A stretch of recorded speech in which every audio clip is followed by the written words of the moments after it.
simple story of a simple people, but with a lesson for all mankind. High up on Mount Tichoukt, in the heart of what is now Morocco, live the Saguchans, one of the poorest, most primitive of the Barbary tribes. Following the Berber custom, the women's faces are uncovered but tattooed. From childhood, Saguchan men wear a topknot of hair. Berber legend has it that by this handle, the angel of death will lift them to paradise. They keep it ready, coiled and protected, under their turban. For the rest, their djellaba, their dress, is basically the same as the rough serge robe and the leather sandals that European peasants wore throughout the Middle Ages. Primarily shepherds, the Saguchans are good swordsmen and excellent riders. And when necessary, fierce warriors. For centuries, they had looked with envy from their barren mountain heights across the plain below, the fertile valley of Skurra.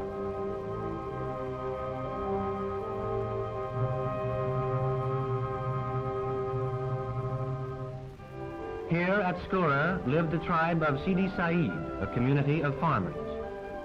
In the communal olive grove, no family owned more than 1 or 2 trees, and the land itself was often owned by someone else. Conflicts between land and tree owners were common, and discussions animated.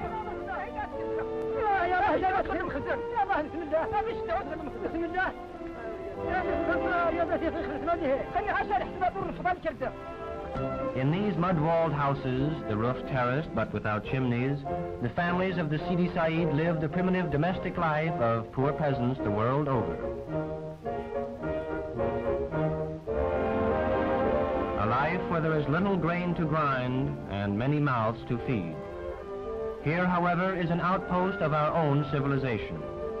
This fortress village, and hundreds of others like it, has stood for centuries against the Arab of the plains, against the powerful Arab chieftains, against the mountain people.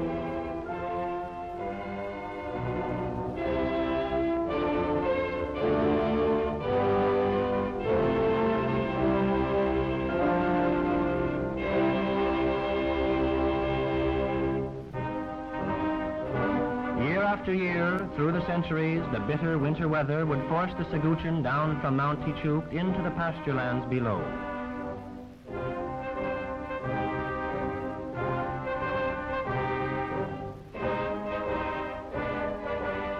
And sometimes the migration would transform itself into a raid.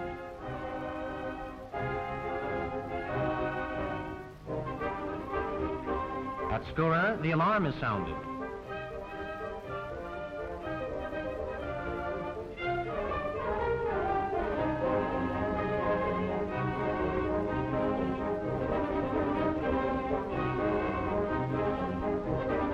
Women and children rush into the houses.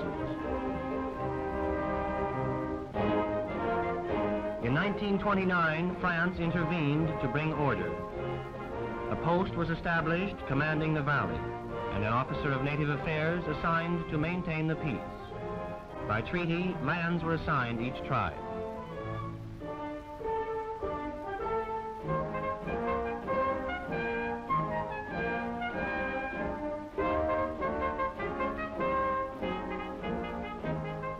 Now the Saguchan themselves have become part of that defense.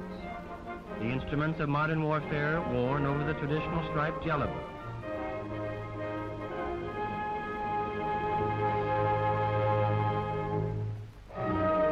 While others moved to the cities to become part of the life that was transforming their ancient tribal ways.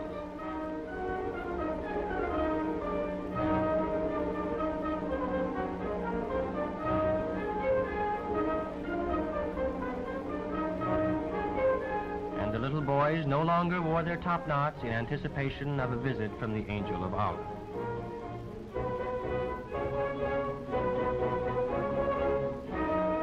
For on Tichoukt, where the treaty had placed them, this nomadic people were unable to grow the grain they needed.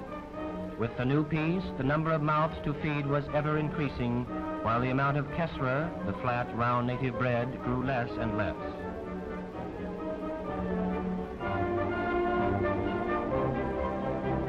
Throughout Morocco, grain is a vital problem. Even in the fertile plains, it has become necessary to trade the old wood plow for the modern tractor.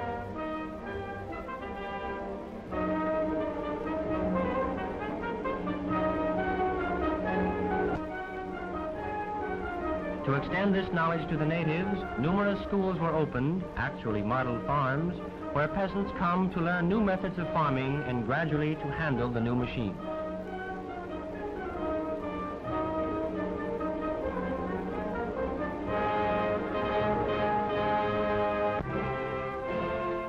And so at Skoră, one memorable day in March 1946, a delegation from Sidi Said journeyed to the fort in their valley.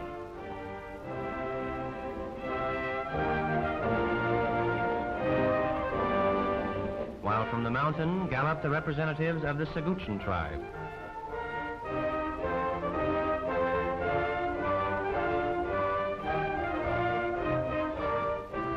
A great Diema, or assembly, had been called to propose that the two tribes, traditional enemies, come together to improve collectively the uncultivated land in the plains. The technician who will direct the project makes a proposition. The new cleared land will belong half to the Sidi Said of the valley, theoretically the owners, and half will be ceded by the Magzin, the state, to the Siguchen tribes of the mountain who are now without sufficient land to grow their food.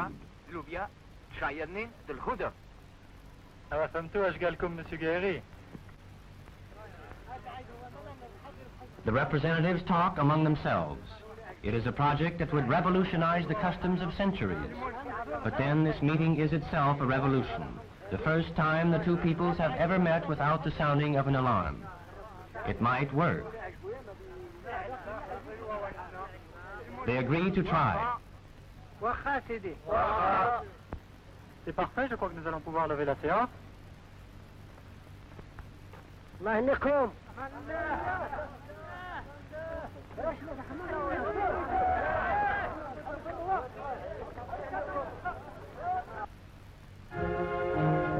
It is 1 year later.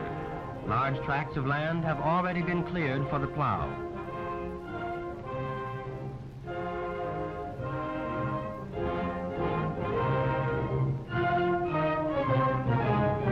By axe and by fire for the ordinary brush.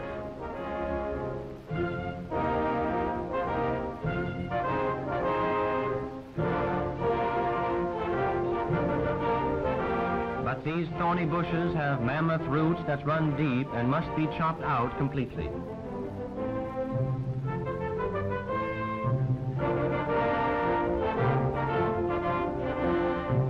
Trees, fine old cedars, are felled by a single tug from the tractor.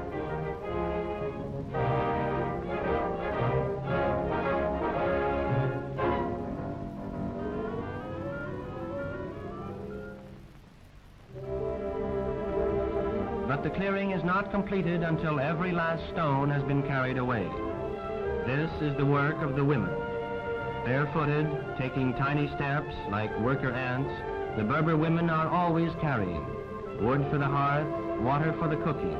Now it is stone from the fields.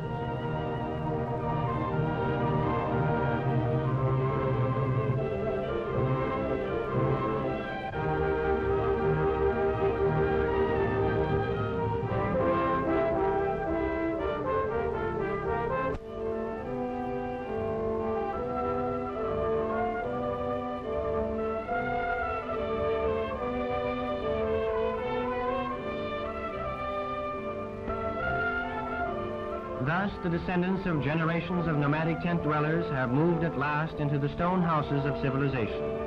Modest homes, it is true, but already little luxuries are appearing. The game board with different colored stones for the pieces.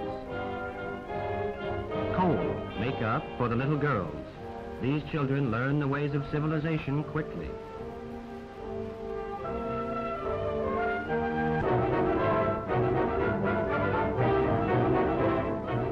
In the center of the valley, a souk has been built, a supermarket.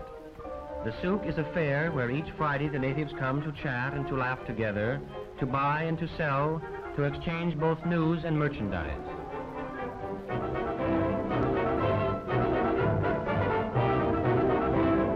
Raw wool for the men's burnouses. and slabs of rock salt brought by caravan from the Sahara.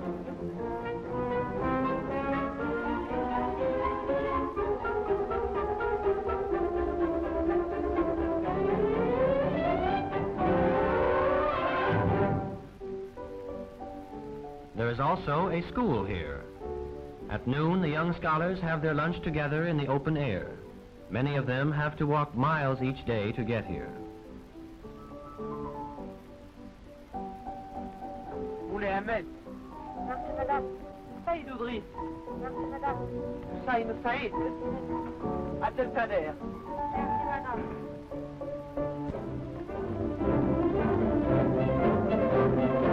The teacher works closely with the area's technical director.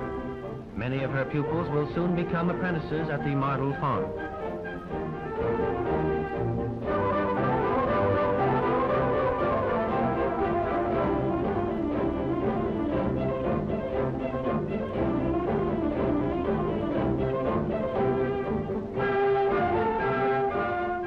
He can afford to be proud of these apprentices.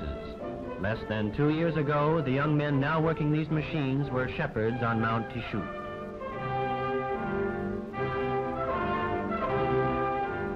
And now, at last, the promised bread for Barbary. This machine can sow an acre in an hour, selected seed on virgin soil.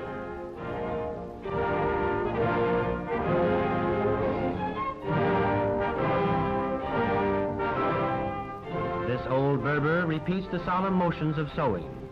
Can machinery really perform the miracle of growth?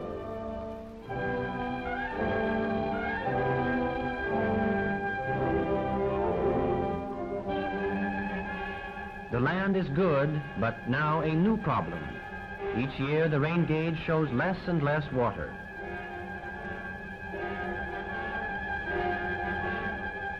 Water here is scarce and precious. The women carry it from miles afar in goatskin bags.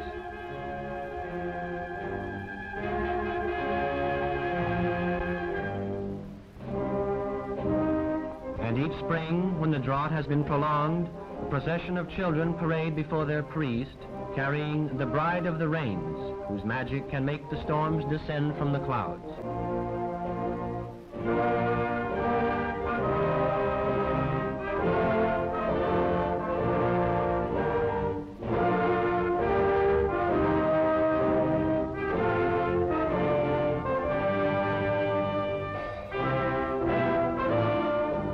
But this year, anguished prayer has been supplemented by a practical plan. An irrigation canal will bring them their precious water from a river in the next valley.